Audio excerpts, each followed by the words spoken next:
Hi viewers, welcome to grammar English grammar தமிழில். நீங்கள் school அல்லது காலேஜ் படிச்சுட்டு இருக்கீங்களா? அல்லது டிகிரி முடிச்சுட்டு TNPSC group 1, 2, 3, 4 TET TRB bank exam இது மாதிரி காம்படிட்டிவ் எக்ஸாமுக்கு ப்ரிப்பேர் பண்ணுறீங்களா? இல்லை, நான் ஸ்கூலில் படிக்கும் போதே எனக்கு இங்கிலீஷ் கிராமரும் வராது, எனக்கு இங்கிலீஷ் பேசவும் தெரியாது, இனிமேல் தான் நான் பேசிக்லேருந்து இங்கிலீஷை கற்றுக்கணும் அப்படின்னு நினைக்கிறீங்களா? இந்த 3 கேட்டகரியில் நீங்கள் எங்கே இருந்தாலும் இந்த வீடியோ உங்களுக்கு தான். இங்கிலீஷ் கிராமரை கற்றுக்கோங்க, எக்ஸாமில் கலக்குங்க, இங்கிலீஷில் பேசுங்க, கான்ஃபிடென்ஸை உயர்த்துங்க. ஒவ்வொரு நாள் கிளாஸ்க்கு போகிறதுக்கு முன்னாடியும் நம்ம ஏதாவது ஒரு பாசிட்டிவ் கோட்டை பார்த்துட்டு தான் கிளாஸ்க்கு போகிறோம் இல்லைங்களா? அந்த வகையில் இன்றைக்கி நம்ம பார்க்க போகிற code, I am thankful for all of those who said no to me. It's because of them I am doing it myself. Albert Einstein. அதாவது நம்மளுக்கு யாரெல்லாம் நோ சொல்கிறாங்களோ அவங்களுக்குலாம் நம்ம தேங்க்ஸ் சொல்லணும் அப்படின்னு சொல்லிட்டு ஆல்பர்ட் ஐன்ஸ்டீன் சொல்கிறாரு. நம்ம ஏதாவது ஒரு உதவி கேட்குறோம், அவங்க முடியாது அப்படின்னு சொல்லிடுறாங்க. அப்போ நம்ம என்ன பண்ணுவோம், அந்த வேலையை நம்மளே செய்திருவோம் இல்லையா? அவங்க மூலயமா தான் நம்ம நிறைய விஷயங்களை கற்றுக்கிறோம் அப்படின்னு சொல்கிறாரு. அதனால் இனிமேல் யாராவது உங்களுக்கு நோ சொன்னாங்கன்னா அவங்களுக்கு நீங்கள் தேங்க்ஸ் சொல்லுங்கள். ஏன்னா புதிய பல விஷயங்களை அவங்களால தான் நீங்கள் கற்றுப்பீங்க. இந்த ஒரு பாசிட்டிவ் எனர்ஜியோட இன்னைக்கு நம்ம கிளாஸ்க்கு போகலாங்களா? I am thankful for all of those who said no to me. It's because of them I am doing it myself. Albert Einstein. இன்னைக்கு நம்ம பார்க்க போகிற topic phrases for making guesses. guesses அப்படின்னா என்ன? கெஸ் பண்ணி சொல்லு அப்படின்னு சொல்லுவாங்க இல்லையா? அப்படின்னா என்ன? அனுமானித்தல் அல்லது யூகித்தல். அனுமானித்து சொல்லு அல்லது யூகித்து சொல்லு. அதை எப்படி நம்ம இங்கிலீஷில் சொல்லலாம் பாருங்க. Many a time we are asked to give our opinion about something when we don't have enough information.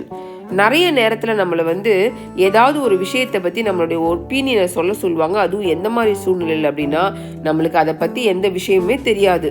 அந்த மாதிரி சூழ்நிலையில் அதை பற்றி நீ என்ன நினைக்கிற சொல்லு அப்படின்னு நம்மக்கிட்ட சொல்லுவாங்க. Are we are not sure about it. அப்படி இல்லைன்னா நம்மளுக்கு அதை பற்றி சரியாக தெரியாது, நம்மளுக்கு அதை பற்றி உண்மையாக தெரியாது. அந்த மாதிரி விஷயத்தில் நம்மக்கிட்ட நம்மளுடைய ஒப்பீனியனை கேட்பாங்க. we call such an answer or opinion a guess. அப்போ நம்ம என்ன சொல்லுவோம்? ஏதாவது ஒரு விஷயத்தை நம்ம யூகிச்சு சொல்லுவோம் இல்லையா? அதை தான் நம்ம கெஸ் அப்படின்னு சொல்கிறோம். அப்போ கெஸ் அப்படின்னா அனுமானித்தல் அல்லது யூகித்தல். பாருங்கள், நம்ம எதுக்கெல்லாம் யூகிப்போம்? we guess the cost or amount of something. ஏதாவது ஒரு பொருளினுடைய விலை, அதை நம்ம கெஸ் பண்ணி சொல்லுவோம். இந்த ஜுவல்லரி எவ்வளோ இருக்கும் நீ நினைக்கிற, யோசிச்சு சொல்லு பார்க்கலாம், யூகிச்சு சொல்லு பார்க்கலாம், கெஸ் பண்ணு அப்படின்னு சொல்லுவாங்க. அப்போ நம்ம அதோடைய ரேட்டை கெஸ் பண்ணி சொல்லுவோம். அடுத்தது we guess what someone did or might do. யாராவது ஒருத்தவங்க என்ன பண்ணாங்க அல்லது என்ன பண்ணியிருப்பாங்க அப்படின்றத நம்ம கெஸ் பண்ணி சொல்லுவோம். we guess the cause or effect of something. ஏதாவது ஒரு விஷயத்தினுடைய விளைவு, அது ஏன் ஏற்பட்டுச்சு, அது எதனால் அந்த மாதிரி நடந்துச்சு அப்படின்றத பற்றி நம்ம யூகிச்சு என்ன பண்ணுவோம், சொல்லுவோம். இதெல்லாம் நம்ம எப்படி இங்கிலீஷில் சொல்லலாம் பார்க்கலாங்களா? There are many ways to express guesses in English. நிறைய வழிகள் இருக்குது இந்த மாதிரி கெஸ் பண்ணி சொல்கிறதுக்கான ஸ்ட்ரக்சர் நிறைய இருக்குது. We can use modal verbs such as could, might and must for making guesses. நம்ம ஏற்கனவே மாடல் வெர்ப்ஸ் பற்றி பார்த்துருக்கோம் இல்லையா? அதில் could, might and must இதை கூட நம்ம கெஸ் பண்ணுறதை பற்றி சொல்கிறதுக்கு நம்ம யூஸ் பண்ணிக்கலாம்.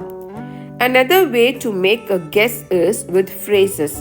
இன்னொரு வழி என்ன அப்படின்னு பார்த்தோம்னா வாக்கியங்கள். எந்த மாதிரி வாக்கியங்களை நம்ம கெஸ் பண்ணி பேசுவதற்கு நம்ம யூஸ் பண்ணலாம் அப்படின்றது தான் இப்போ பார்க்க போகிறோம். பாருங்கள், அது எப்படி நம்ம சொல்லலாம் அப்படின்னா, first off top of my head. Off top of my head அப்படின்னா என்ன? It means from the knowledge I have in my memory. Off top of my head அப்படின்னா மீனிங் என்னன்னாக்கா, எனக்கு என்னுடைய நினைவில் இருக்கிற அறிவின் படி அதிலிருந்து நான் என்ன யூகிக்கிறேன்னா அப்படின்னு நம்ம சொல்லுவோம் இல்லையா? அப்போ நம்ம அந்த மாதிரி சொல்லணும்னாக்கா off top of my head அப்படின்னு நம்ம இந்த ஃப்ரேஸை யூஸ் பண்ணலாம். when you use this phrase you are making a guess or estimate without thinking about it much before your answer. உன்னுடைய ஆன்சர் சொல்கிறீங்க இல்லையா, அதுக்கு முன்னாடியே நீங்கள் திங்க் பண்ண மாட்டீங்க, என்ன அதோடைய இது என்னவா இருக்கும், என்ன நீங்கள் கெஸ் பண்ணுறீங்க அப்படின்னு சொல்லிட்டு. This can happen when you do not have much time to answer. அதாவது உங்களுக்கு ஆன்சர் பண்ணுறதுக்கு ரொம்ப நேரம் இருக்காது. அந்த மாதிரி சூழ்நிலையில் நீங்கள் off top of my head அப்படின்ற இந்த ஃப்ரேஸை யூஸ் பண்ணி கெஸ் பண்ணி சொல்லலாம். அதாவது உங்களை உடனே கேட்பாங்க, உனக்கு காட்டி இது ஏன் இப்படி நடந்துச்சு கெஸ் பண்ணுங்க அப்படின்னு உங்களை கேட்டாங்கன்னா நீங்கள் வந்து உடனே பதில் சொல்லணும். அந்த மாதிரி சூழ்நிலையில் நீங்கள் வந்து off top of my head அப்படின்ற இந்த ஃப்ரேஸை யூஸ் பண்ணி நீங்கள் கெஸ் பண்ணுற ஆன்சரை சொல்லலாம். பாருங்க, imagine that your motor cycle is damaged in a traffic accident. கற்பனை பண்ணிக்கோங்க, உங்களுடைய மோட்டார் பைக் வந்து ஒரு ரோடு ஆக்சிடெண்ட்டில் நல்லா டேமேஜ் ஆகிடுச்சு. You ask a mechanic to make an estimate about the cost of repairs. நீங்கள் வந்து உங்கள் பைக் எடுத்துகிட்டு போயிட்டு ஒரு மெக்கானிக் கிட்ட கொடுத்துட்டு இதை ரிப்பேர் பண்ணுறதுக்கு எவ்வளோ காசு செலவாகும் அப்படின்னு சொல்லிட்டு நீங்கள் வந்து கேட்குறீங்க. அவர் சொல்கிறாரு, off top of my head it should be around 5,000 rupees. அவருக்கு யோசிக்கிறதுக்கெலாம் நீங்கள் டைம் கொடுக்கல, உடனே அவர் சொல்கிறாரு, எனக்கு இருக்கிற என்னுடைய மெமரி, என்னுடைய நினைவில் எனக்கு இருக்கிற நாலேஜின் படி நான் என்ன கெஸ் பண்ணுறேன்னா இதை ரிப்பேர் பண்ணுறதுக்கு ஒரு 5,000 rupees செலவாகும் அப்படின்னு கெஸ் பண்ணுறேன் அப்படின்னு சொல்கிறாரு இல்லையா? இந்த மாதிரி தான் ஏதாவது ஒரு விஷயத்தை பற்றி உங்ககிட்ட வந்து உடனே நீங்கள் கெஸ் பண்ணி ஆன்சரை சொல்லணும் அப்படின்ற மாதிரி உங்கள்கிட்ட கேள்வி கேட்டாங்கன்னா நீங்கள் off top of my head அப்படின்ற இந்த ஃப்ரேஸை யூஸ் பண்ணி நீங்கள் வந்து பேசலாம். ரெண்டாவதாக நம்ம எந்த ஃப்ரேஸை யூஸ் பண்ணி பேசலாம் அப்படின்னு பார்த்தோன்னா, I wouldn't be surprised. I wouldn't be surprised. I wouldn't be surprised அப்படின்னா நம்ம வந்து எப்போ யூஸ் பண்ணுவோம்? Sometimes we guess on the things we already know. சில நேரங்களில் நம்ம வந்து நம்மளுக்கு ஏற்கனவே தெரிஞ்ச ஒரு விஷயத்தை பற்றி நம்ம கெஸ் பண்ணுவோம். நம்ம வந்து இந்த ஆஃப் டாப் ஆஃப் மை ஹெட்டை பற்றி நம்ம பேசும்பொழுது அந்த நேரத்தில் உடனே நம்ம கெஸ் பண்ணுறதா இருந்துச்சு இல்லையா? ஆனால் ஐ வுடன்ட் பி சர்ப்ரைஸ்ட் அப்படின்ற இந்த ஃப்ரேஸை நம்ம எப்போ யூஸ் பண்ணலாம்னாக்கா, நம்மளுக்கு அதை பற்றி ஏற்கனவே அனுபவம் இருக்கும். அதை பற்றி நம்மளை கேட்டாங்கன்னா நம்ம இந்த ஃப்ரேஸை யூஸ் பண்ணி நம்மளுடைய கெஸ்ஸை நம்ம சொல்லணும். ஐ வுடன்ட் பி சர்ப்ரைஸ்ட் அப்படின்ற இந்த ஃப்ரேஸ் தான். பாருங்க, to say that an action or fact is certain or likely based on what we know about someone or something. ஒரு ஆக்ஷனோ ஒரு உண்மையோ அது வந்து நிச்சயமாக நடந்துச்சு, நம்மளுக்கு தெரியும், நம்மளுக்கு ஏற்கனவே அந்த நாலேஜ் இருக்கும், அந்த விஷயத்தில் நம்மளுக்கு வந்து அனுபவம் இருக்கும், அதை பற்றி நம்ம சொல்லணும் அப்படின்னா நம்ம ஐ வுடன்ட் பி சர்ப்ரைஸ்ட் அப்படின்ற இந்த ஃப்ரேஸை யூஸ் பண்ணி நம்மளுடைய கெஸ்ஸை வந்து நம்ம சொல்லலாம். பாருங்க, ஐ wouldn't be surprised if Rakesh won the best singer award this year. I wouldn't be surprised if Rakesh won the best singer award this year. His songs have received much praise in the media. அதாவது மீடியாவில் அவருடைய பாட்டை வந்து ரொம்ப வந்து எல்லாரும் price பண்ணுறாங்க. அதை வச்சு நான் என்ன பண்ணுறேன், அந்த நாலேஜை வச்சு நான் என்ன கெஸ் பண்ணுறேன்னாக்கா அவர் வந்து பெஸ்ட் சிங்கர் அவார்டை இந்த வருஷம் வாங்குவார் அப்படின்னு நான் கெஸ் பண்ணுறேன்.